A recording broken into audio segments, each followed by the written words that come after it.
heading to the shop now. I stopped at this Wawa for gas and breakfast, which consists of a banana, a pretzel, and the coffee I've already finished. I have to fix a bunch of the cars, so I gotta do the Fiero.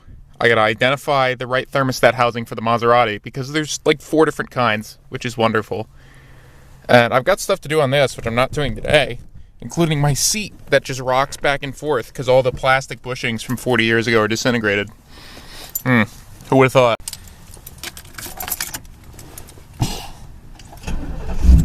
Yay! Yes, I'd like to rhino liner my entire Jeep, please. I've always got some interesting stuff car-wise out here.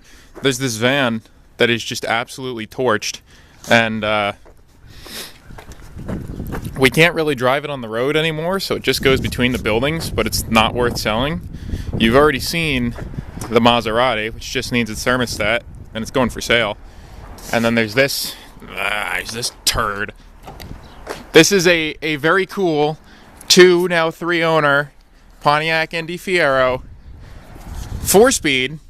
I made 204 speeds in 1984, and it refuses to run correctly. It will run better on 3 cylinders than 4.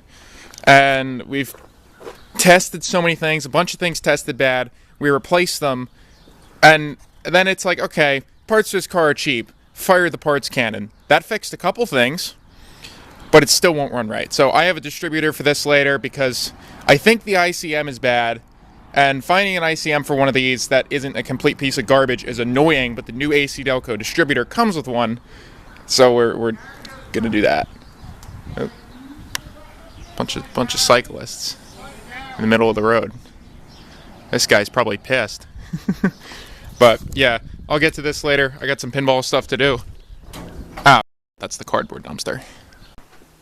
I've also had the TBI unit is out of this Fiero, and so it can't move on its own. Even when it does run, it doesn't run great because only the rear brakes really work the right way.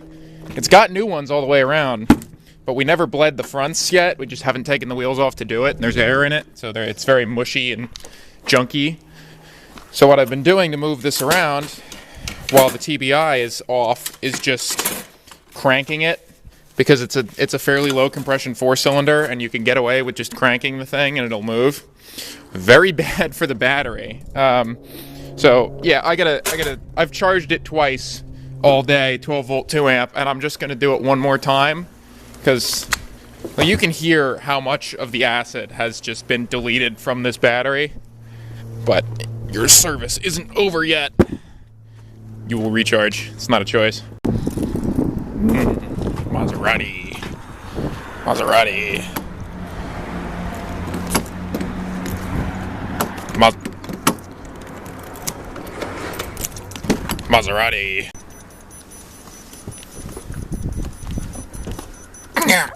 Damn it. There we go.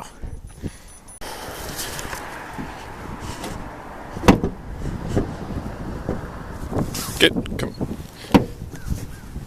Where is the Ferrari? I'm not doing that. I'm not hitting the zoom. Stop it.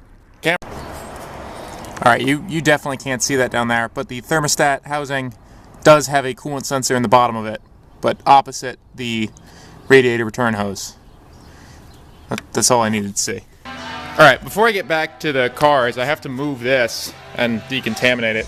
In the storage area, I built myself a little powder coating section, and this was for metalworking. But honestly, I use this more than I do the powdering equipment, and I have that really big air compressor way over there now. So I'm gonna figure out how to move this over. A buddy helped me move it. Now I gotta carry it solo. I'll figure that out. I also gotta finish putting Stratoflight in the right spot. It was here where this trash can is, and now I kind of just left it halfway in the aisle because I got distracted ordering the thermostat for the Maserati. Let's get that where it belongs and level it up. Actually, if you're doing pinball stuff, this AutoZone toolkit is really good, except the latches that break. So this is a super glue, RTV, and self-tapping screws. I have one original latch left. Let me tell you, it works pretty good. So I need 14 for the foot locking screw, And I need my leveling equipment, which would be this guy and my pin jack, which is actually quite helpful. Okay.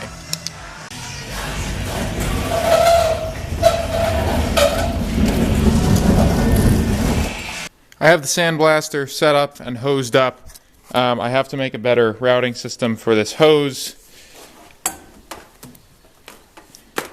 Okay, you can be coily because I don't need it in the firing zone behind this grinder. But for the moment, I'd like to test it. It's the first time I've had it fixed with no leaks and with a proper compressor on it, which I have running at 90. I gotta look up what this is actually supposed to run at, but I figured 90 was all right.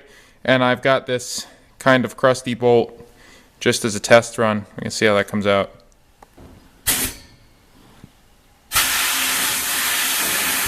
Oh, it's running. No running.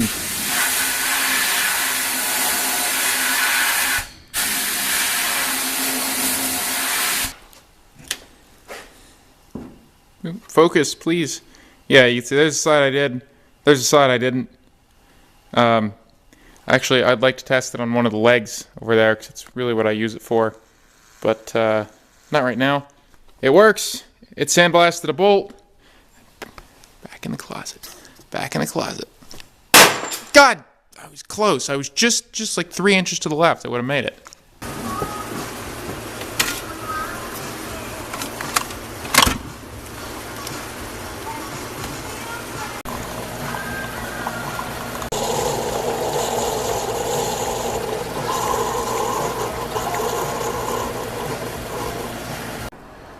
Alright, Aiden's here, because that's his Fiero.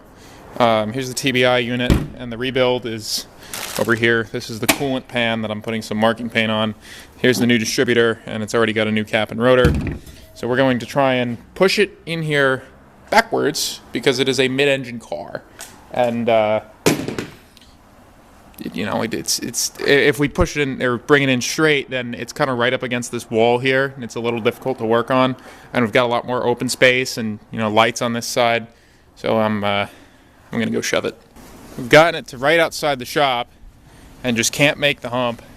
So we're gonna pull the fuel pump relay and just key bang it over here. There's no TBI, but the starter can get it here to here.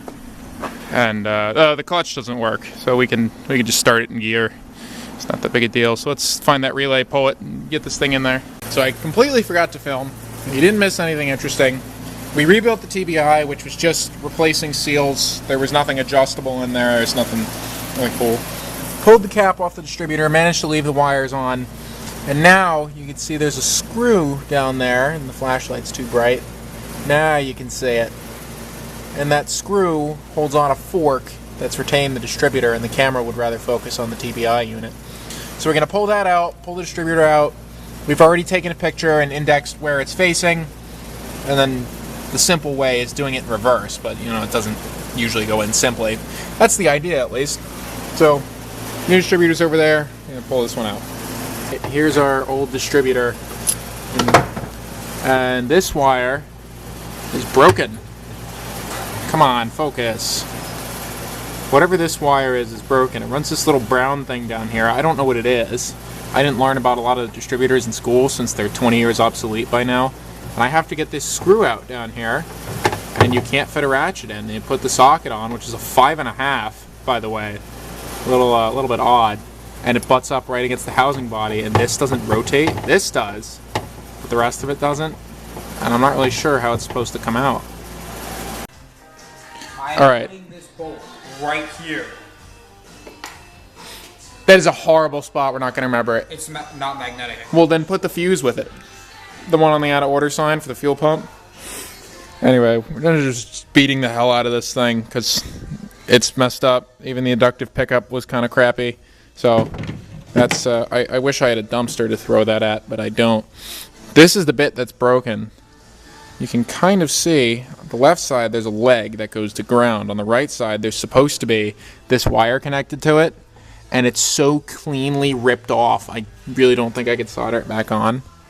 But the other option is to wait a couple days for shipping, so I'm going to try it anyway. It's just probably not going to work. I also don't know what this is. I'd like to find out. And then if it can't get soldered back on, we'll replace it. But with the amount of crust and rust where it was sitting, which was over here, it's actually mostly rusty on the component, not on ground. It's a good chance it's at least a issue. I don't want to say the issue. This car, I haven't filled anyone in the history of this car. It just hates being alive and doesn't want to. It misfires. There's something wrong with the shifter. The fuel pump was dead. There was a ton of old gas in it. What? I see where it broke off. Oh, I told you that 10 minutes ago. Yeah, but I didn't actually see it though. That's fair. Yeah, I didn't hand it to you. The air cleaner was rusted out. The thing, like it anywhere it could be an issue, it's given us an issue, and then it's also extremely difficult to work on for no reason. Not for lack of being able to reach things. Reaching things is fine. It's all seized. It's all weird sizes, and nobody makes parts for the early Fieros. So, I mean, the distributor's generic to the Iron Duke, so whatever that is, hopefully we can find out. Which I'm going to try and do right now. Aiden's talking crap on Fieros.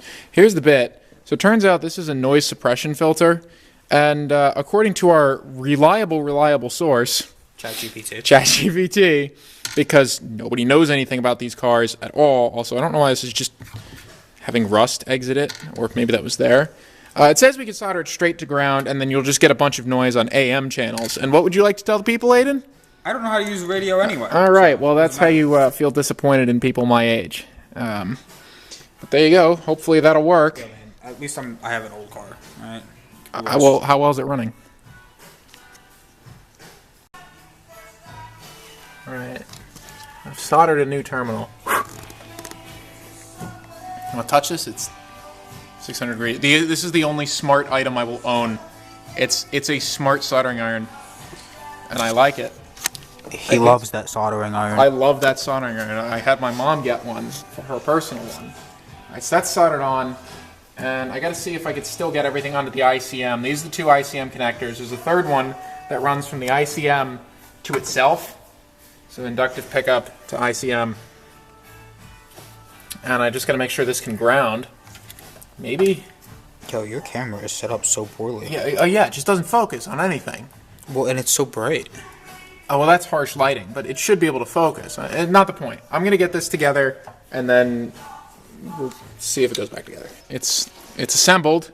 It's grounded with no suppression filter, which because it's still over here.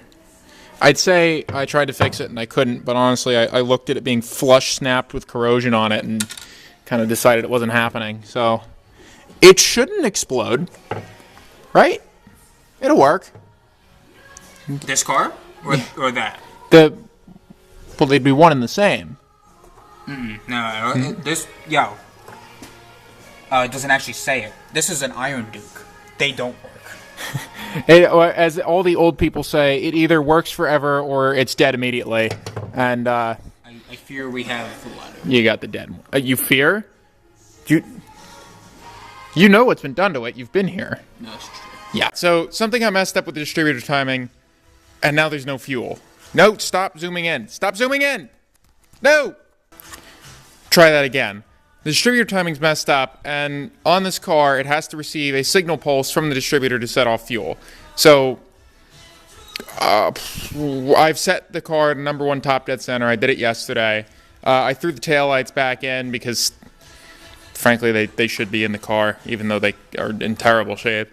And I have other things to do today. Yesterday was Sunday. We work on this car mostly on the weekends because, I don't make money when I'm working on this car. It belongs to my buddy.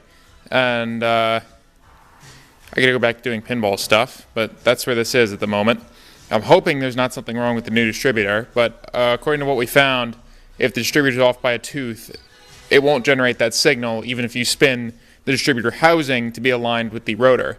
And I know for a fact that it is not on that tooth. It is on the oil pump, though, so it's 180 out. But on the tooth side, don't ask how it happened. I don't know. That's where it sits. The part for the Maserati's ordered, so I'll pick up on this once all of that comes in. It's now Wednesday. I didn't do any work on it yesterday. Aiden's here again. We had the distributor, and we put the back of the car up because I don't like bending over all that much. And so there's a third jack stand there because apparently with the front of the car up there and the jack stands on the correct point, then the whole car could rock. So that's kind of fixed. But then previously, we only hand tightened these because it was going from outside to inside. That's Yeah, they're all no tight, alright? tight. Yo, this is almost exactly what it feels like when you have a bad wheel bearing. You're telling me you wouldn't take that down the highway at, what's this thing's top speed, 85? The cluster says 85. It's not good. We can get it to 200 on the Iron Duke. Come on, 50. I'd like it to move under its own power. 50 miles an hour per cylinder? You think that's unreasonable on a 9-to-1 compression car? Well, we got to rip the distributor back out. It's already at number 1 top dead center, and the procedure's on this paper, which I found after we put the distributor in wrong the first time. So we're gonna. It is extremely important to match the unit to the original. Well, we get to do that again since it's coming back out. We're taking this really bad, really beat to hell polishing pad. We're getting this off. This mark is from that van outside, that Dodge van. When we got this, it was on flats and didn't move. And we couldn't just leave it walking the dumpster because they were getting the garbage the next day. So we just hit it with the van. I say hit. It was a very gentle push, but I repainted the front bumper on that and never clear coated it because I didn't want to, and it doesn't move. So we're just going to polish this off with Meguiar's Ultimate Cut Compound, the most aggressive thing for this paint. Because, I mean, dude, this paint's mint. It feels like sandpaper, so I'm not really worried about the messed up pad, although I am going to get a new one. You can polish stuff very easily. You just got to make sure you don't overheat the pad, because that's where you futz up the paint. Like, if you look at it, it's already coming off. There you go. It's almost gone. It is just paint. I mean, I wasn't expecting it to be difficult to get off. I mean, the rest of the paint isn't exactly what I would call, Mint? mint. It's sandpaper. There you go. I'm actually going to use Nova's plastic polish because this rear bumper is polyurethane, which is closer to plastic. I mean, my everything glass cleaner is better. Where is it? Except, where's my microfiber rag? We have a very interesting assortment of things in here. Like the other day, I was working on Humpty Dumpty from 1946, and now we're working on an 80s Fiero. And right next to Humpty Dumpty is this thing that can make holograms. Like, that's a normal assortment of things to have. Alright, I'm wiping the... There you go. Stain gone.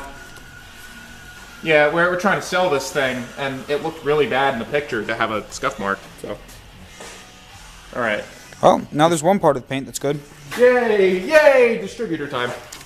The new distributor had to get pulled back out because the inductive pickup coil is bad. We now have no spark, no fuel, and the tach doesn't move at all during cranking, which are all symptoms of the inductive pickup being bad. And you can see in the case here that weird gap where it holds the pickup down. Normally I just switch it with the old one, but before we got the specialty tool that came with that one, I clobbered the old one to get the weird screw out. Plus the plastic on this was on its way out anyway. Oh, and look, you actually see some contacts there that broke. So, alright, we're going to have to wait on this then. He's going to exchange the part. That was an AC Delco part too. That wasn't even, I guess AC Delco's junk now. The spot's buffed out. We're going to make that return label, drop that off, bleed the front brakes, and that's going to be it for right now. I probably should torque the wheel on. Do you want to? No? It'll be fine. So, that little winding in there is called a magnetic pickup.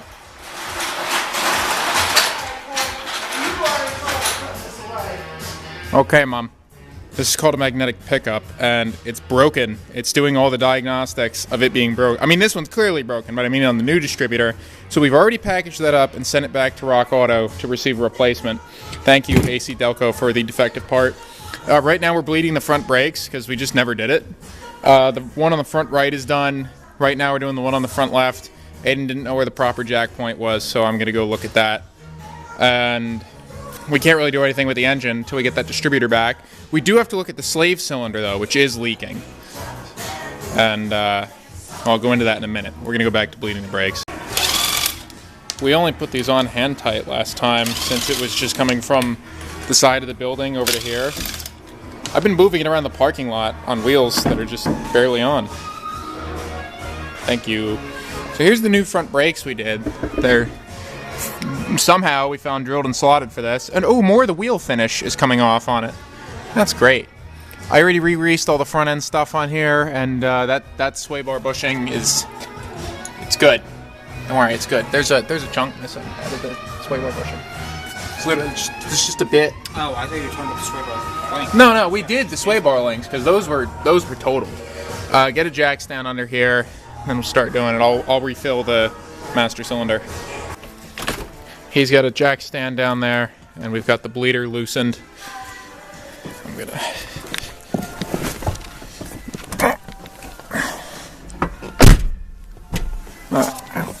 Huh? Let me tighten it back up. Alright. So I have to push the brake pedal a couple times. Hold it. He's going to release the bleeder screw. The brake pedal's going to go to the floor, which you're not going to be able to see. He's going to tighten it back up, and we repeat that a couple times so there's new fluid in it.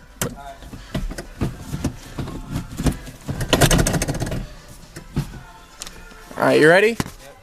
Yep. Yeah. Held. Floor. Alright, closed. Did you get fluid out of it? Yep. Sweet. Is it fresh fluid coming out, or is it dirty and old? Mixture. Mixture? Okay, we'll do a couple more. This thing has a sunroof. The brake bleeding procedure is done. Check it out. This is an Indy pace car. Not one that went around the track. He's got these speakers in the headrests, which are cool, but the only way to replace them is to reupholster the seat. Wasn't that a good idea? Yeah. Thank you, General Motors. Very cool.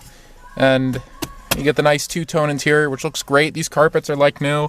It's got 72,300 original miles, which can't be seen because I left my flashlight outside of the car. But it's really nice. If it wasn't a turd, I think we'd be having more fun. But it seems fun to drive. 4-speed. Manual. You didn't want an automatic? You didn't want a 3-speed slush box? Come on, man. 3-speed transaxle. It sounds like fun. Sounds like fun. We gotta rewrite this sign, too, and put 3 on it instead of 4. Aiden would like a C3 Corvette, which is very respectable. 3 what? $3,000. If it's running? Well, if it's running, we could probably get 4, but it's... Yeah. I guess we'll just wait. We've decided that we can't sell it. Kenwood. There's no cassette in here. I really wish there was a cassette in this player when we got it. It would have been hilarious. Alright, well... What else? Oh, the slave cylinder. Here's the vacuum canister. I've already rerun all the vacuum lines, and I pressure checked this. If you still have a car with one of these, take a Chef Boyardee label and wrap it. This is what it belongs. This is the cruise control module.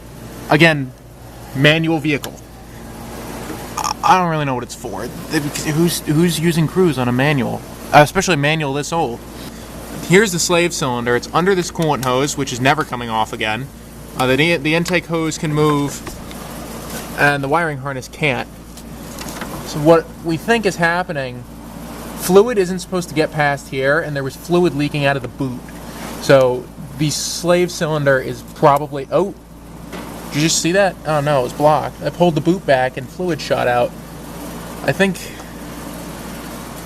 I gotta see what we're gonna do here, if that's a fixable thing or a replaceable thing. We're gonna do something. We're gonna find out. Pull this out. Bye-bye brake fluid. More glitter in there? What's the chunk? The big chunk of something? Did you see this? I see it. I don't... Rubber. I don't know. It's probably from the suspension. Oh, look at that. I was right. The plastic protected my coolant pan.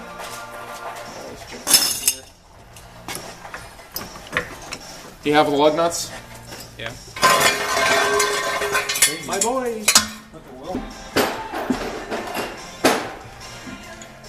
And the wheel was off for 10 minutes. How'd you... No, you can't pull that out. It's holding up the car. You have 2 lug nuts on it and 2 lug nuts in your hand. Where... Is it under the jack stand? You've won Where's Waldo. We always torque these on. I've got a torque wrench here. I got from Harbor Freight, a digital one. I like split beams. They make a nice click. I like mechanical things. But we always start these with the impact. This is not a good impact. This thing can't even do like 30 foot-pounds, so it's not like I'm harming anything. You know, I'm not putting 200 foot-pounds into the lug nut. It gets them started nice. You follow it up with the proper thing. I mean, it's really low torque.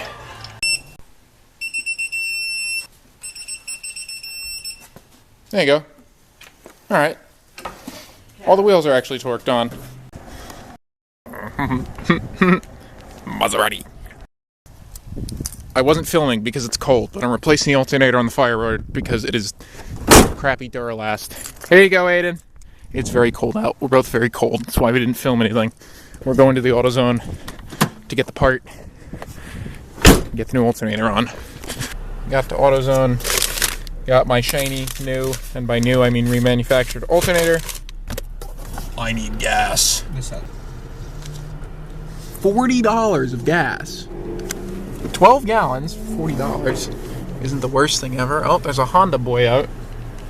Who the hell watched Fast and Furious and went, yeah, this is awesome.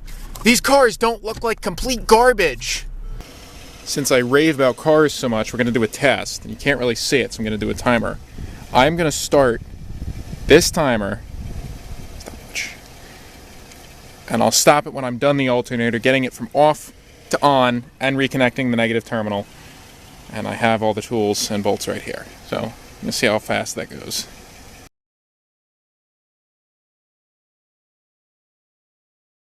Turd.